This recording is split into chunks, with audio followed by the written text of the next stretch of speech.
1, 2, 3, go!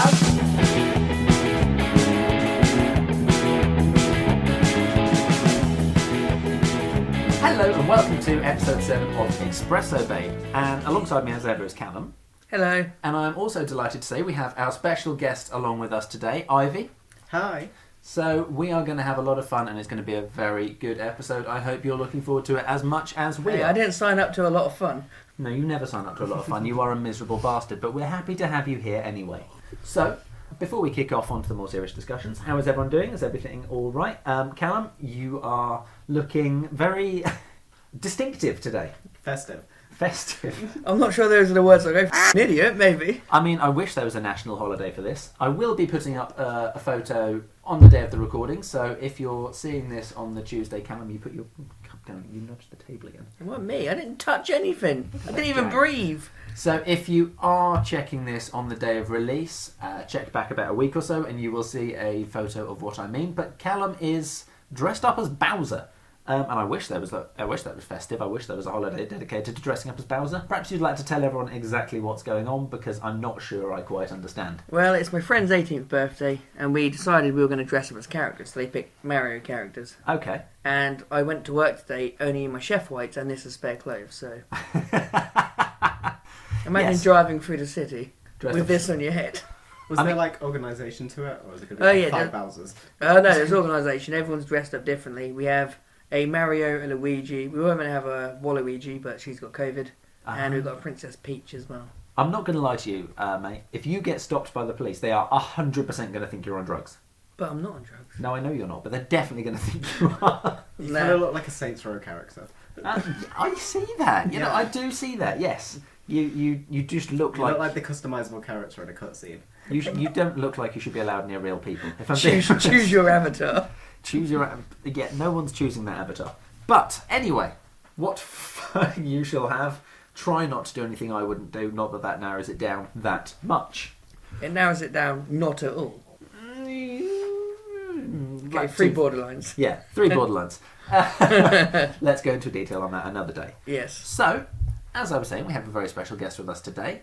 Ivy is going to be talking to us today about her experiences, because Ivy is, if you don't mind saying, a trans woman.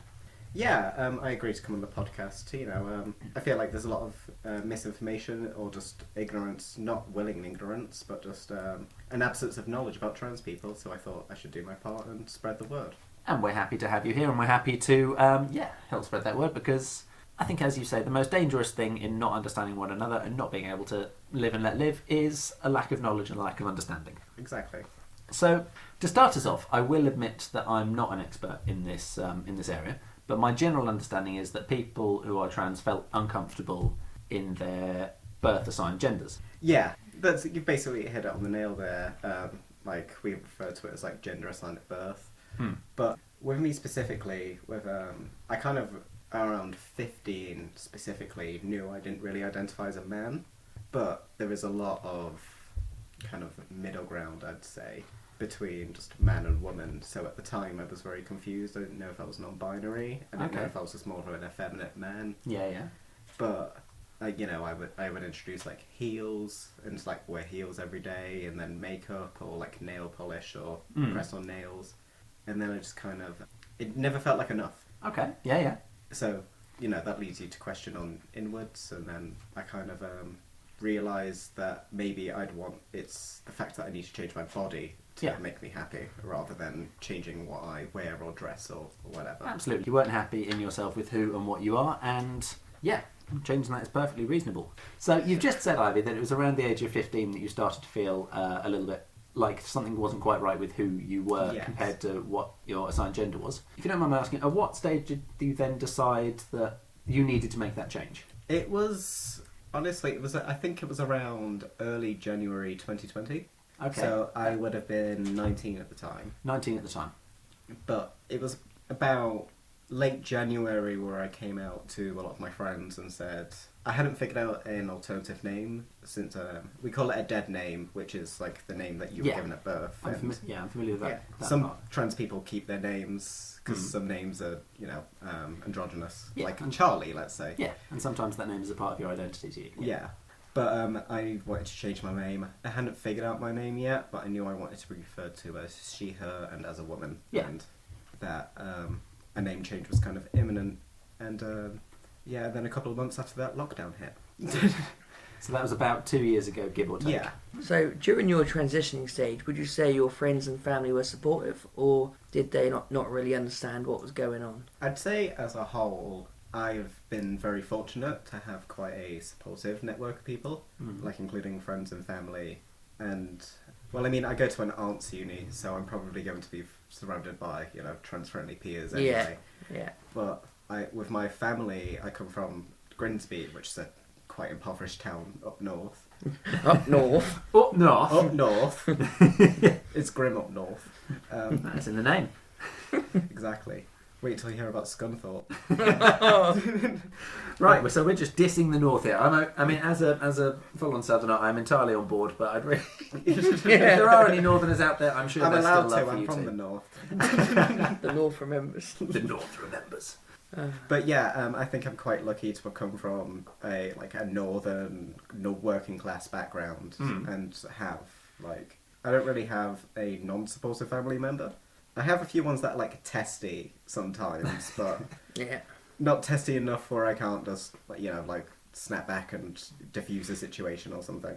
See, I find it really interesting that you say that, because there is this stereotype, the classist stereotype, that the people who are traditionally going to be less accepting would be the quote-unquote, I'm not saying this is my opinion, but Older the... generation? No, less educated, Okay, yeah. which is what people would associate with the working classes. So Americans. No. No. That's it, upset other countries now. We've already insulted the North, let's insult America as well. We're already dancing around Thatcherite politics. Yeah, Just let's- throw in American politics. Should I just jump in there. front of a lorry now, or... Well, you'd survive. I'm not a vampire! I don't know, mate. So there is this.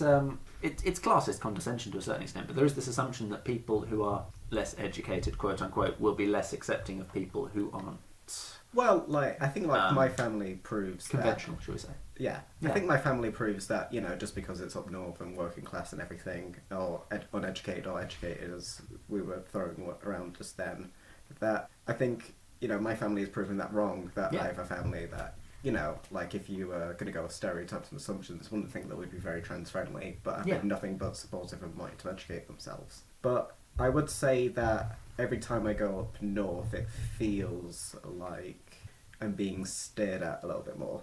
Okay. But however, I wouldn't say that's necessarily distinct to the north, because in the south it's more in rural areas that I've got the stares. Rural areas are interesting, especially somewhere like So Norfolk. I think it's the less populated areas, because a lot of the south is more populated, that probably more people are accepting, but up north or where there's less people. Or in rural villages. there's quite a few people in Manchester. Is that north? Newcastle, there's loads. Less than London. Loads of Geordies. Let's not start geography, you make me look stupid. North is... North is up on the map. I mean, mate. 10% of the UK live in London. Do they actually? Roughly. That's a lot of people. I think it was roughly around 66 million people in the UK, and it's roughly around 7 million people in London. I knew there was a reason I didn't like London. People are a pain. Isn't it classed as a mega city as well? What's Yeah, a it is mega classed as- city? A mega city is where 10 million people or more at any given moment are in a city. Oh wow, that's a lot of people. So it used to just be Tokyo and New York in the 50s, and then And now London's in there as well. Okay. Paris as well. Paris, as the French say. Paris. Café de Pelly.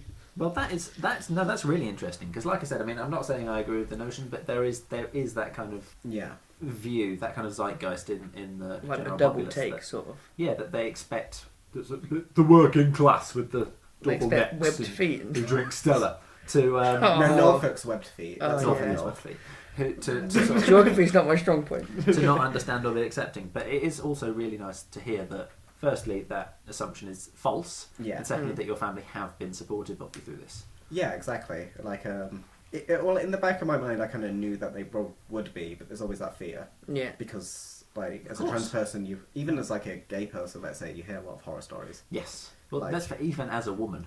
Yeah. Yeah. Just in general, you don't need to be gay or trans. You just as a woman. But you coming don't out, need I mean, stories. Yes, of course. Okay. So coming out stories where you think your parents would be fine, and then you come out, and Yes. then they're not, and then Yes. you're kicked out, Mm.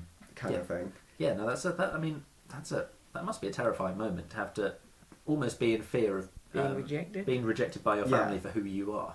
After you've been like, well, with some trans people, they know earlier on and they repress it. But for me, as soon as I kind of figured out that I wanted to transition, I was like, okay, full steam ahead. Yeah, Like, but I mean, I'm in my 20s, no time to waste. So, Yeah. but I know a lot of people put off coming out for years because they don't want to come out to their family. even in that scenario, you were 4 years between figuring out something wasn't right Yeah. and figuring out the steps you needed to take. So that's still a long time to have struggled with it. Yeah, exactly. Well, I came out as gay around the time of 15 as well. Okay. So it's like I was always known as queer. Just to step back, sorry, gay as when you were I was male. pre-transition. Male, yes. Yes. Okay. Before that. Yeah. Well, it's like how, some gay people come out as bi before they're gay or... Okay. Yeah. etc. Okay. Yeah. Maybe that's going to be me. Maybe. Maybe you'll come out straight. Dressed like this? I don't think Dressed so. like Bowser. Yeah. I mean, I don't know if any gay would pick that costume. Well, one has. Not stylish enough. Got the matching bag. You have got this. It's you've not matched the stylish bag or and the camp bag. enough. Yeah, fair enough. I've got a bag. So, on the topic of having come out and decided you were in this, how far into your transition are you, if you don't mind asking? Is it done, or where are we at, as it were? Well, I Slightly don't clumsy think phrase, a lot but- of people really know what a transition is because No. a transition isn't. A lot of people just think about the surgery, and by Exactly, the yeah. surgery, I'm on about genitals. Yes. But You say I'm immature. You're the one who's laughing. I said yes. You laughed. look, my Not bluntness is comedic. Yeah. No, absolutely. Okay, so But yeah. yeah, a lot of people just think it's that, and that's the transition. But a transition is a lot of things. I Like a understand transition this- could be voice therapy. There's hormone therapy as well. There's a lot of hormone times, therapy. There's after hormone therapy, it's like little details on your face. Let's say Okay. like feminizing features. Yeah. Like most feminine noses are pointed upwards, while a lot of male noses are pointed flat and go down. Now I'm trying to figure out what my nose is doing. I'm trying to look at my nose. It's in, and that it's just in the doesn't middle of your work. face, mate. Oh, Well, thanks, it's always Cameron. been. Yeah. Okay. It's not pointing up. For Okay. the past 300 years. But yeah, it's stuff like that, or Mm. like some trans men who were people who were born, assigned as women and Yes. transitioned to be men. They get stuff like jaw fillers, Yeah. so to give them more of a masculine A slightly jawline. square Yeah. jawline. Yeah. Okay. So it's like there's all those like little things, or like hairline surgery. Like a transition, like the end is the genital surgery, but the transition to start with could be stuff like laser hair removal or voice therapy. But at the moment, I'm at the point where I've had laser hair surgery for Okay. a couple of sessions. Under my makeup, my skin is really red around my neck because of it. Okay. Ow. At the Yeah, that moment. sounds unpleasant. It's electrocuting your hair follicles so they don't grow anymore, so effectively killing them. What? Okay, that's quite extreme. So Yeah. you're electrocuting your cells to death. Yeah, your hair cells. Oh, nice. And, yeah. and then they won't grow back, and then you'll have... Well, I'll have a smooth face Yeah. forevermore. kind of Absolutely. thing. Yeah. Okay. But you can get it done to a parts of your body as well. But, Really? No. Yeah. Okay. Callum's gone. probably to not this there. one. I mean, would You you, got to want, find someone willing first. would you want to electrocute those? I don't know, means Would you never, slightly enjoy it? means you never have to shave again. Like Can you David deal Seal. with the sores and the spots? Yeah. Ooh. I'm just saying, because I can already imagine you with like clamps on your nipples for attached to a car battery. I wouldn't. I just worried you might enjoy What it. kind of freak did you take me for? I mean, you're wearing a Bowser costume. It's fancy dress for a party. There's a reason. I didn't wake up and you know what? I want to look like a Is dragon it a today. party? You're going out, aren't you? It's his 18th birthday, so technically it's a party. It's a night out. Like, a party says that you're going to be inside and no one's We, going to we see will you. be inside. We are inside. People are gonna Inside the see pub. So at the moment, you're on hair follicle zapping. Laser And- hair removal. Yeah. That's the one. Yep. Hair follicle That zapping. just sounds so Hair follicle science zap. just in a lab. Look, this is not my area of expertise. And final goal is then the actual surgery on the genitals, as Yes. you so eloquently put it. The surgery. We could call The it surgery. bottom surgery. Bottom let's say. surgery. That's the more eloquent way to put it. I think it's the But, front rather than the back, but I get your point. Well, it's top surgery as well. For Oh yeah, of course. Yeah. yeah. How far are you expecting to be off of that? I mean, at what stage are you going to be able to say, "That's it, I've done it. I think well for me, You've completed your journey, as it were." I don't think I've not really planned out the steps, but Yeah. honestly, this is like something where the conclusion is years out. Yeah. Like probably going to be a much different person by the time this is all ended and everything. Of course. But for me right now, my focus this year is just getting onto hormones. Okay. because I'm going to have to go private for that because the NHS service is quite inadequate. So I do have one more question whilst we're still on the topic, because I think on the whole things have improved over the last 10-20 years for people undergoing gender reassignment. Mm-hmm. There is still a disproportionate prevalence in people undergoing these kind of situations with things like mental health issues, suicide, so on and so forth. It is still an outlier. So whilst I still think I do think things are improving and changing for the better, what more would you say still needs to be done for transgender people? Yeah, just quickly, I do agree that things have got better. Yeah. Things have got better for queer people being, gay, lesbian, Yes. bisexual people, or even non-binary people. It's got better in the last 10 years. I do agree with that point. I don't think it's there yet. It's No, nowhere it's not. near there. No, I don't think we're there yet, but I think things are improving. I guess the first time in the UK that you could legally change your gender was in 2004, which was the Gender Recognition Act, which was brought in by Tony Blair's government. I hadn't even realised it was that recent. Yeah, it's 2004. 204. Wow. And since 2004, less than 2,000 people have legally transitioned through that system without already having bottom surgery, Okay. which they probably have to pay for themselves. Okay, so rather than being able to do it through the NHS, they have to go private in order to actually... Yeah, because, or you could wait the decade to maybe even get your bottom surgery appointment date. Okay. Which So could be a that's- year that's out a long, kind long of time. thing. Yeah. I mean, I haven't even received a date for my first appointment with the gender clinic, and I applied 2 years ago. That's a long time. So that's one thing that does need to improve, and I also think we need to... It's interesting because when Theresa May was Prime Minister, she was going to bring in legislation that if you could prove that you've been living in your gender for 3 months, Yeah. you could then self-identify and then have your gender legally changed. Okay. Yeah. But Boris kind of didn't follow through on that. So what I think really needs to change for trans people is that I think we need both, but I think mainly we need a way to change our gender without having to have bottom surgery. Or the alternative is, and this is why less than 2,000 people have done it this way, is that you need to have proved, and they don't tell you legitimately what is the proof, Yeah. but you need to prove that you've been living in your gender for 2 years, Yeah. and you need to get 2 different doctors to diagnose you with gender dysphoria. Yeah. And gender dysphoria is like body dysmorphia with eating Yes. disorders. When you... Yeah. Not Or having- people who want to bulk up a lot, Yeah. kind of thing. And then a group of like 6 people on a panel will decide whether you're transgender or not. And then you can change your gender.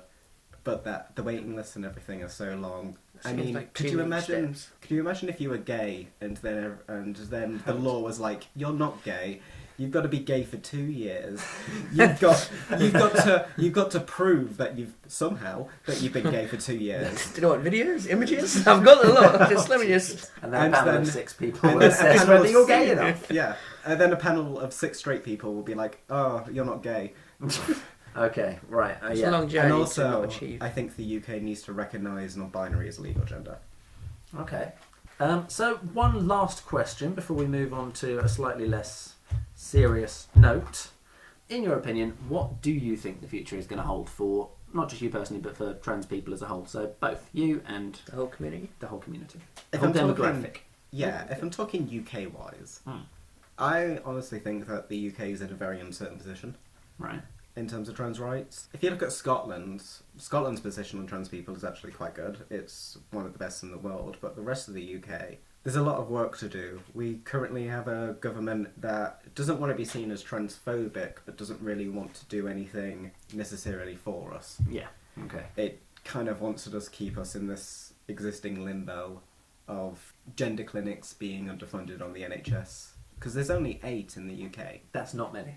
For 66 million people, yeah, it's not a huge amount of clinics, and every year the government, I've noticed, does seem to test the waters with bathroom law, which would mean that I would be compelled to use the men's restroom. But well, the listeners can't see me at home, but for you two seeing me right now, I would be in danger going into the men's looking like this. Yes. Like 100%. I would like. You would not feel safe, and that is completely just. I wouldn't be safe. No. Like, and I think I like the UK because there's always enough of a backlash to stop them from doing Yeah. it.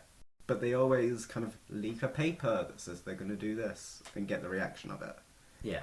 Like they did it last year, and they've recently done it again. And That's not me. I think with it, yeah, I just think in the UK we're still quite lucky. It's one of the most trans-friendly countries, but Is it Norway? Another one? Is it Norway? it's one of the Scandinavian Sweden. Scandinavian countries in general are quite Yeah. good with trans people. But I think the UK is in a situation where it could go either way. In all honesty, Okay. like I feel like the UK is in a situation where it could progress and it could update its trans laws because it hasn't since 2004. And that's it's nearly 20 years. Yeah, it's almost my entire lifetime. Yeah. Actually makes you feel oldly. Or it could regress on those laws. I was like 10 when those laws came out. I'm not that bothered. You mean like 210?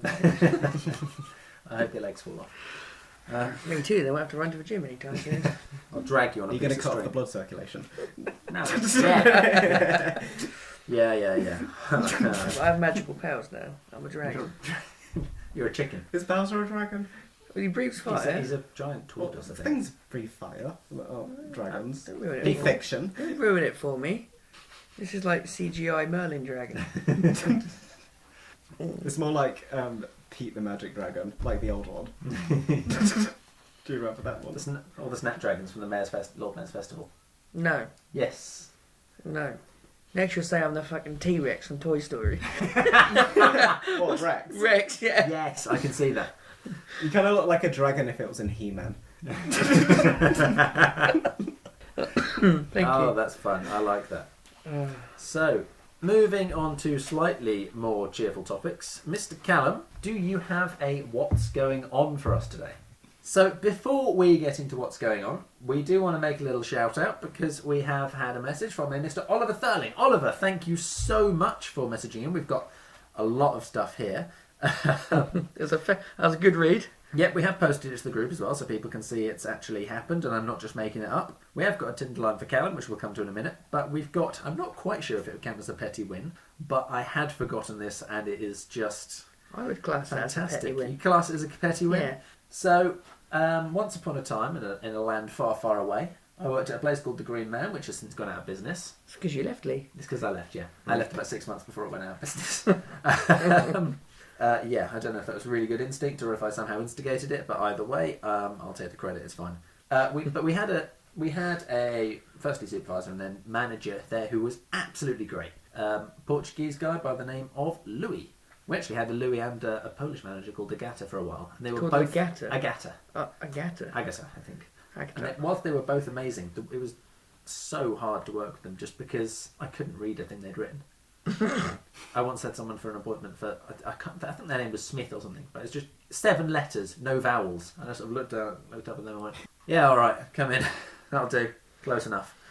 But they were absolutely both amazing. And on this particular occasion, we had a gazebo that needed. We called it a gazebo. It's basically a sort of a bandstand. You know, gazebos are like tarts, Yeah. aren't they? Yeah, like, Yeah, yes, fair. Was it wooden? yeah, I think so. I thought gazebos could be wooden. Maybe they can be. Okay, it was a wooden gazebo then. By the way, Gazebo-esque. we had a load of lights strung up over it, and Louis decided in the absolute pouring rain and howling gale that what he needed to do was climb up on the roof and get them down. All out there telling him it's dangerous and he shouldn't be doing such a stupid thing. And he's shouting back down to us in his wonderfully thick Portuguese accent. "Danger is not in my vocabulary." I'm not sure what that accent was. But He sounded Russian.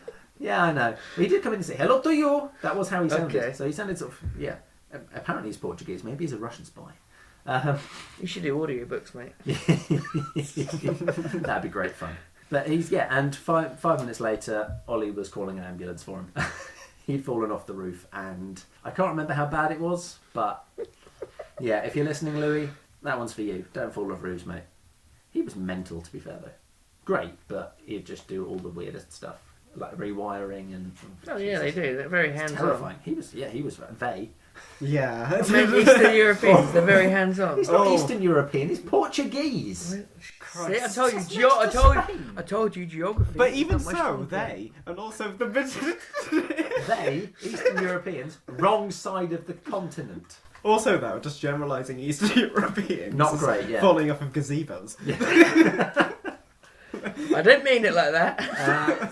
It's a If slip you, of the are, tongue. if you are Eastern European and you are angry, feel free to contact Callum personally. That's not my problem. This is his address. Yeah, I don't condone the actions. Yeah, neither of us support. I didn't mean it like that. You've blown it out of proportion. That's what they all say. Yeah. You're throwing fuel on this You're gonna fire, blame- and it's not appreciated. You're going to blame it on Ambien next. Yeah. No. But apparently I did also once wash up a tub of garlic mayo, get a whiff and shoot back, covering my face like something out of Dracula. So I do not appreciate being reminded of that, Ollie. Well, see, Something vampire. Dracula, Someone you say. else thinks you're a vampire. Garlic is disgusting. Oh, you were saying so? You said something about Oh, Like yes. something out of Dracula. Yeah. I was like, recoiled- Dracula, you say. I recoiled Oh. from the garlic mayo. Yeah, I it's thought not you were nice going to stuff. do a joke. So moving on from Ollie, we do also, hopefully, have What's Going On today. Callum, do you have anything for us? There's a bag on the roof of my car. That's what's going on. And that's about it. So it's an issue because I had a busy weekend. Cut me some slack. because I'm going to be away this Tuesday. We're having to record a couple of days early, which is why I'm so grateful to you two for coming by so late on a Sunday night to record this. It's nearly 10 o'clock, and we've been working all day. It's nearly 11 o'clock. Oh yeah, it's nearly 11 o'clock. And we've been working all day, and I don't know what you've been up to, but thank you both. I'll just say I've been working. Okay, she's been working as well. Yeah. So thank you for coming over so late on a Sunday night to get this done. We're Happy to be here, We've Lee. not had quite as much Yeah, time. no to worries. Happy as to we'd be have part of liked. your journey. But you'll be happy to hear, Callum, I have got a What's Going On. Yeah, And before right. I get into it, if anyone else does have any very funny news stories going on or something that makes you go, what? Please do post them in. We'd love to see them. And next time Callum doesn't get time to research or forgets, we'll have one to use. Clearly you're slacking on the job that you got time to research stories. I'm always slacking, mate. So, here's mine. Are you ready for this, Callum? And Ivy. Yeah. New Zealand authorities deploy Barry Manilow against COVID protesters. Oh, they did the Macarena too, didn't they? Yes, I read that. This is just absolutely fantastic. I think that's the one I looked at 30 seconds ago. No, it wasn't. No, maybe. Yeah. I don't know. Carry on. So, for those of you who haven't seen this yet, New Zealand have been very good with COVID. To be fair, they've barely had any issues with it at all, and they are, I think, putting in some more mandates when it comes to vaccines, and they're still got mandates when it comes to mask wearing. And some people are quite upset about that. A lot of people, I think, feel that mandating things like that is a bit of a slippery slope because, as I understand it, their opinion is once the government can start deciding what we put in our bodies, it's a bit of a dangerous precedent to be setting. So people are protesting outside of the New Zealand Parliament, and they tried deploying the police. That didn't work well. It didn't look good. They were dragging away people and sort of, so on and so forth. Peaceful protest is supposed to be a right, so that wasn't a great idea in New Zealand. You didn't quite think that one through. So their next solution was playing Barry Manilow at them. And as Ivy quite rightly said, the Macarena on a repeat loop. I don't know if it's worked. Apparently they're just singing "We're Not Going to Take It" back at them in response. So I think New Zealand is turning into a musical. If someone can get me over there to join in, that would be great fun. Kiwi the musical. Yes, Kiwi the musical. I mean, I'm so in favour of this, you have no idea. I would love my life to be a musical just for a day. Any more than that, it would be annoying. But Your one life is a day, musical. my life is not a musical. Just the musical episode, like a TV Yes. show. Yeah. You could make a musical That'd episode. be amazing. So, Ivy, apparently, despite Callum slacking, you also have a What's Going On for us today. So yeah, I have found this story recently about an ex-Trump political aide saying that she was sacked around 2017-18, I believe. Okay. But she was saying how she saw Trump once eat a document.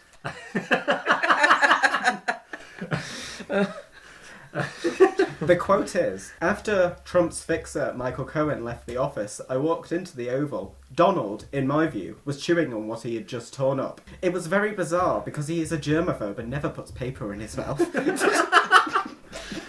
That's Switching up from Weetabix. He never puts paper in his mouth, guys. That's not weird. Not weird that he's eating documents, but weird that he wouldn't usually put paper in his mouth.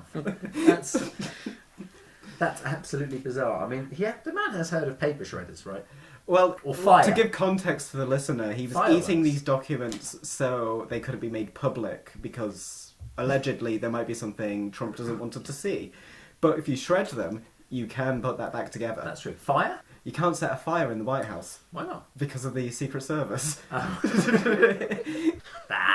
You didn't know that, Lee? You didn't know that? Weirdly enough, I've never If they been to don't let White the House. president drive, I don't think they'd let him set a Do they fire. not let the president drive? No, the president's not allowed to drive. He can only drive within the grounds of the White House. That's really weird. I say Just a he. limo driving around a lawn. What Just a happens- golf cart. Bazooka out the window. I mean, my question is, what happens if they try and drive outside the White House? Are they arrested and taken back? I think they're restrained but not arrested. Could you imagine? I'm that? so in favour of trying He's to do just this. driving along, he's chewing paper, like, they can't get me. Well, Trump's like 6'5" and like, you know, a bit on the chubby side. He's a bit of a unit. Like, Yeah, I'd like you to wouldn't see. want to try and take They'd him have down. to tase him, but like, can you tase the president? Is that treason? Probably. My word. So after he'd eaten all the paper, did he lick the windows or? He just spat on them. Oh my word, that is fantastic. So before we finish off, Tinderlines, because Ollie had given one to us. I have sent it out to about 4 or 5 people currently. 4 or 5. In the next episode, I will let you know if I get a response, which goes as follows. Are you Norwich City Football Club? Because you look incredible on top of the table right now. I have actually messaged a few people and haven't got any response, but I will make ssure I'll spam every single person. I'd recommend keeping an eye out for some football fans. As the woman here, I wouldn't reply. Did you get any responses? Just from a any green other lines in the prediction. meantime, Maybe by I'm the way? wrong. Do you know the people I sent knock knock to? Yeah. They didn't respond, so I just pretended they were responding. I just did the joke anyway. I mean, that definitely doesn't work. Doesn't matter. I just wanted to see if anyone put haha Or or I that definitely one. got screenshotted though. Yeah. maybe. I didn't try your other one. Which other one? The Well, the good news is you have some homework for the next week and a half. yes. So that'll be great What's fun. that one you said? It was quite good. I don't know, listen over to the last It episode. wasn't knock knock. It No, was. it wasn't knock knock. It was. Oh, are you fast? Are you fast? How fast can you run? Oh, how fast can you run? Yes. Alright, well we'll see how you got on with that one next week then. So we don't have any other petty moans today. We've got the little petty win from Ollie. I don't think Callum has any petty moans. He's always got some, but I don't know if he No, actually mine's podcast more today. whinging than petty moans. Yeah, that's fair enough. In which case, we are coming towards the end of the podcast, but as Ivy has taken the time to come and talk to us today, she'd like to tell us a little bit about her film before we finish. So Ivy, if you would, please. Yeah, I think it's a film you both find really interesting because it's about a vampire Oh, who's like do recovering from their substance issues. For those of you who don't know, Ivy just pointed at each of us in turn. This is But yeah, no, You know, I started off really not funny, and then I suddenly find it funny. I'm not sure why. Oh yeah, when you're laughing at my expense, it's funny. Yes. let's keep it balanced. So you were saying, sorry. But yeah, it's about a vampire who is struggling with their substance abuse problems, and it's a film about them trying to get clean. I'm currently fundraising for the film, and we'll be filming it around the 15th of March. By the time this podcast goes out, if you go on Instagram and search Bloodlust 2020, if you'd like to donate to this film and if you'd like to see this film, then there'll be a fundraiser on that Instagram profile. Okay, very exciting. So, all that remains is for us to talk about how to contact us. As ever, you can search the name Espresso Babe on Facebook and find our Facebook group. For those of you out there who still use email, our email is espresso.babe@yahoo.com. .co.uk. .co.uk. I really want to say .net then. Just for what I'm trying to say. .org. .org. Right, yes. So that's espresso.babe@yahoo.co.uk. Don't forget that's EXPRESSO. You can also find us on Twitter at @espresso_babe. And we also have an Instagram account which is espresso_babe_. Underscore. Yes. I think that's everything for the moment. We have had a tweet now, which is very exciting. Just the one. Callum, you're in charge of social media. Pull your thumb out. Yeah. Hey, I've got 5 followers. Because you follow people and they don't follow you back. It's really hard. Yeah, but that's that's in real life, mate. If you go out on Twitter, it looks slightly different. Yeah, but like boots have that problem too. True. This is- Yeah, and if you do it on Twitter rather than in person, you don't have to collect restraining orders. True. But we did have a lady message in who said thank you, we made her day, so thank you to you. Yep, and as ever, please don't forget not only to listen to these episodes, but share them, tell your family, tell your friends, tell Gary at work, he's a boring bastard, he could do something more interesting in his life anyway. So, I think that brings us to the end of the podcast. Thank you very much for joining us Thank today, you for Ivy. having me. And as ever, thank you, Mr. Callum. Thank you, Lee. And we will see you all, or we won't see you all, we'll talk to you all next week. I will. Bye-bye. Bye-bye.